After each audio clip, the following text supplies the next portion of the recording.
ਸਤਿ ਸ਼੍ਰੀ ਅਕਾਲ। ਤੁਸੀਂ ਜੁੜੇ ਹੋਏ ਹੋ ਪੰਜਾਬੀ ਰੇਡੀਓ ਐਸੇ ਦੇ ਨਾਲ ਤੇ ਇਸ ਵੇਲੇ ਦੀ ਵੱਡੀ ਖਬਰ ਪੰਜਾਬੀ ਰੇਡੀਓ ਐਸੇ ਦੇ ਉੱਤੇ ਲੈ ਕੇ ਆ ਰਹੇ ਹਾਂ। ਅਮਰੀਕਾ ਤੋਂ ਆ ਰਹੀ ਹੈ, ਜਿਸ ਦੇ ਵਿੱਚ ਇੱਕ ਪੰਜਾਬੀ ਨੌਜਵਾਨ ਇੱਕ ਬਹੁਤ ਹੀ ਭਿਆਨਕ ਸੜਕ ਹਾਦਸੇ ਦਾ ਸ਼ਿਕਾਰ ਹੋ ਗਿਆ ਤੇ ਇਸ ਹਾਦਸੇ ਦੇ ਵਿੱਚ ਇਸ ਨੌਜਵਾਨ ਦੀ ਮੌਤ ਹੋ ਚੁੱਕੀ ਹੈ। ਇਹਦੇ ਬਾਰੇ ਡਿਟੇਲ ਤੁਹਾਡੇ ਨਾਲ ਸਾਂਝੀ ਕਰਾਂਗੇ ਕਿ ਕਿੱਥੋਂ ਦਾ ਰਹਿਣ ਵਾਲਾ ਨੌਜਵਾਨ ਸੀ, ਕਦੋਂ ਇਹ ਅਮਰੀਕਾ ਆਇਆ ਸੀ ਤੇ ਕਿੱਥੇ ਹਾਦਸਾ ਵਾਪਰਿਆ ਜਿਹਦੇ ਵਿੱਚ ਇਸ ਨੌਜਵਾਨ ਦੀ ਮੌਤ ਹੋਣ ਬਾਰੇ ਪਤਾ ਲੱਗਿਆ। ਪਰ ਉਸ ਤੋਂ ਪਹਿਲਾਂ ਤੁਸੀਂ ਦੇਖੋ ਕਿ ਕਿਵੇਂ ਪੰਜਾਬ ਦੇ ਜੰਮੇ ਜਾਏ ਜਿਹੜੇ ਧੀਆਂ ਪੁੱਤ ਨੇ ਉਹ ਆਪਣੇ ਸੁਨਹਿਰੇ ਭਵਿੱਖ ਦੀ ਤਲਾਸ਼ ਦੇ ਲਈ, ਰੋਜ਼ੀ ਰੋਟੀ ਦੀ ਭਾਲ ਦੇ ਲਈ America, Canada, England, Australia, New Zealand ਵਰਗੇ ਮੁਲਕਾਂ ਦਾ ਰੁਖ ਕਰਦੇ ਨੇ ਤੇ ਉੱਥੇ ਜਾ ਕੇ ਇੱਕ ਲੰਬਾ ਸਮਾਂ ਜਦੋਜਹਿਦ ਕਰਨ ਤੋਂ ਬਾਅਦ ਉਹ ਵਿੱਤੀ ਤੌਰ ਉੱਤੇ, ਫਾਈਨੈਂਸ਼ੀਅਲ ਤੌਰ ਉੱਤੇ ਸੈੱਟ ਹੁੰਦੇ ਨੇ ਔਰ ਬੜੀ ਘਾਲਣਾ ਘਾਲ ਕੇ। ਪਰ ਇਸੇ ਦਰਮਿਆਨ ਜਿਹੜਾ ਇਹ ਵਕਤ ਹੁੰਦਾ ਸੰਘਰਸ਼ ਦਾ, ਘਾਲਣਾ ਦਾ, ਉਹਨਾਂ ਦੇ ਨਾਲ ਬਹੁਤ ਵਾਰ ਅਜਿਹੀਆਂ ਜਿਹੜੀਆਂ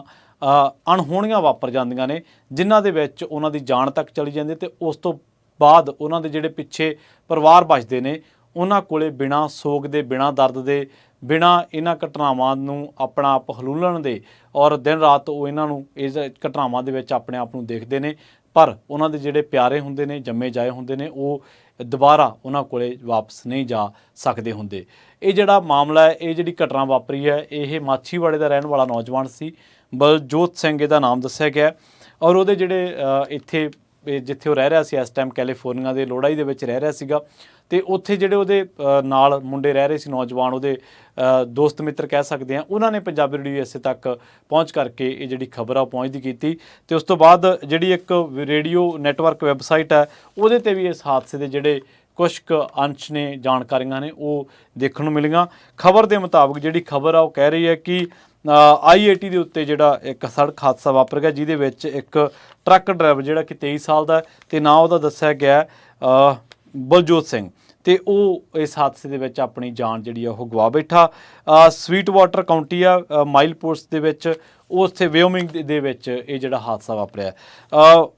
ਵਿਓਮਿੰਗ ਹਾਈਵੇ ਜਿਹੜੇ ਪੈਟਰੋਲ ਆ ਉਹਨਾਂ ਨੇ ਦੱਸਿਆ ਕਿ ਬਲਜੋਤ ਸਿੰਘ ਜਿਹੜਾ ਜਦੋਂ ਟਰੱਕ ਚਲਾ ਰਿਹਾ ਸੀਗਾ ਤੇ ਅਚਾਨਕ ਉਹਦਾ ਟਰੱਕ ਤੋਂ ਜਿਹੜਾ ਸੰਤੁਲਨ ਸੀਗਾ ਉਹ ਆਪਣਾ ਗਵਾ ਬੈਠਾ ਤੇ ਸਿੱਟੇ ਵਜੋਂ ਇਹ ਹਾਦਸਾ ਵਾਪਰ ਗਿਆ। ਉਹ I-80 ਤੇ ਜਾ ਰਿਹਾ ਸੀਗਾ ਤੇ ਉਹਦਾ ਜਿਹੜਾ ਟਰੱਕ ਸੀਗਾ ਉਹ ਇਸ ਤਰੀਕੇ ਦੇ ਨਾਲ ਬੇਕਾਬੂ ਹੋਇਆ ਕਿ ਰਾਈਟ ਲੇਨ ਤੋਂ ਫਾਰ ਜਿਹੜੀ ਲੈਫਟ ਲੇਨ ਆ ਉਹਦੇ ਵਿੱਚ ਉਹ ਟੇਢਾ ਹੋ ਕੇ ਜਾ ਵੱਜਿਆ ਤੇ ਇਸ ਹਾਦਸੇ ਦੇ ਵਿੱਚ ਬਲਜੋਤ ਸਿੰਘ ਦੀ ਮੌਤ ਹੋ ਗਈ। ਬਲਜੋਤ ਸਿੰਘ ਦੇ ਬਾਰੇ ਦੱਸਿਆ, ਜਿਹੜੇ ਉਹਦੇ ਨਾਲ ਦੋਸਤ ਮਿੱਤਰ ਰਹਿੰਦੇ ਸੀਗੇ ਉਹਨਾਂ ਨੇ ਦੱਸਿਆ ਕਿ ਬਲਜੋਤ ਸਿੰਘ ਮਾਪਿਆਂ ਦਾ ਇਕੱਲਾ ਕਹਿਰਾ ਪੁੱਤ ਸੀਗਾ। ਮਾਛੀਵਾੜੇ ਦਾ ਇਹ ਰਹਿਣ ਵਾਲਾ ਨੌਜਵਾਨ ਸੀਗਾ ਤੇ 2019 ਦੇ ਵਿੱਚ ਸੁਨਹਿਰੇ ਭਵਿੱਖ ਦੀ ਤਲਾਸ਼ ਦੇ ਵਿੱਚ, ਸੁਨਹਿਰੇ ਭਵਿੱਖ ਦੀ ਭਾਲ ਦੇ ਵਿੱਚ, ਰੋਜ਼ੀ ਰੋਟੀ ਦੀ ਤਲਾਸ਼ ਦੇ ਵਿੱਚ ਅਮਰੀਕਾ ਆਇਆ ਸੀਗਾ ਤੇ ਇਸ ਟਾਈਮ ਇਹ ਟਰੱਕਿੰਗ ਕੰਪਨੀ ਹੈ ਇੱਕ, ਉਹਦੇ 'ਚ ਕੰਮ ਕਰਦਾ ਸੀਗਾ ਜਿਹੜੀ ਕਿ ਐਲਗਰੋਵ ਦੀ ਦੱਸੀ ਗਈ ਹੈ। ਟਰੱਕਿੰਗ ਕੰਪਨੀ ਦੇ ਵਿੱਚ ਕੰਮ ਕਰਦਾ ਸੀਗਾ ਤੇ ਟਰੱਕ ਦੇ ਉੱਤੇ ਹੀ ਕੰਮ ਕਰਦਿਆਂ, ਮਤਲਬ ਇਹ ਲੋਡ ਲੈ ਕੇ ਜਾ ਰਿਹਾ ਸੀਗਾ ਜਾਂ ਜਦੋਂ ਵੀ ਇਹ ਟਰੱਕ ਦੇ ਉੱਤੇ ਸੀਗਾ, ਜਦੋਂ ਇਹਦਾ ਜਿਹੜਾ ਟਰੱਕ ਆ ਉਹਦਾ ਸੰਤੁਲਨ ਵਿਗੜ ਗਿਆ ਤੇ ਉਸ ਤੋਂ ਬਾਅਦ ਹਾਦਸਾ ਜਿਹੜਾ ਵਾਪਰਿਆ ਉਹਦੇ ਵਿੱਚ ਇਸ ਨੌਜਵਾਨ ਦੀ ਮੌਤ ਹੋ ਗਈ। ਇਹਦੇ ਜਿਹੜੇ ਮਾਛੀਵਾੜੇ ਦੇ ਰਹਿਣ ਵਾਲੇ ਤੇ ਇਹਦੇ ਪਿਤਾ ਦਾ ਨਾਮ ਨਰਿੰਦਰ ਸਿੰਘ ਜਿਹੜਾ ਉਹ ਦੱਸਿਆ ਗਿਆ। ਸੋ ਜਿਹੜੀ ਖਬਰ ਹੈ ਰੇਡੀਓ ਨੈਟਵਰਕ ਦੀ ਖਬਰ, ਉਹਦੇ ਮੁਤਾਬਕ ਦੱਸਿਆ ਗਿਆ ਕਿ ਇਹ ਜਿਹੜਾ 71ਵਾਂ ਉੱਥੇ ਐਕਸੀਡੈਂਟ ਹੈ ਵਿਓਮਿੰਗ ਹਾਈਵੇਜ਼ ਦੇ ਉੱਤੇ ਜਿਹਦੇ ਵਿੱਚ ਕਿਸੇ ਬੰਦੇ ਦੀ ਮੌਤ ਹੋਈ ਹੈ, ਜਦਕਿ ਪਿਛਲੇ ਸਮੇਂ ਦੇ ਦੌਰਾਨ ਇਸੇ ਸਮੇਂ 105 ਮੌਤਾਂ ਇਸ ਹਾਈਵੇ 'ਤੇ ਹੋ ਚੁੱਕੀਆਂ ਨੇ ਵੱਖ-ਵੱਖ ਸਾਲਾਂ ਦੇ ਦਰਮਿਆਨ ਦਾ ਜਿਹੜਾ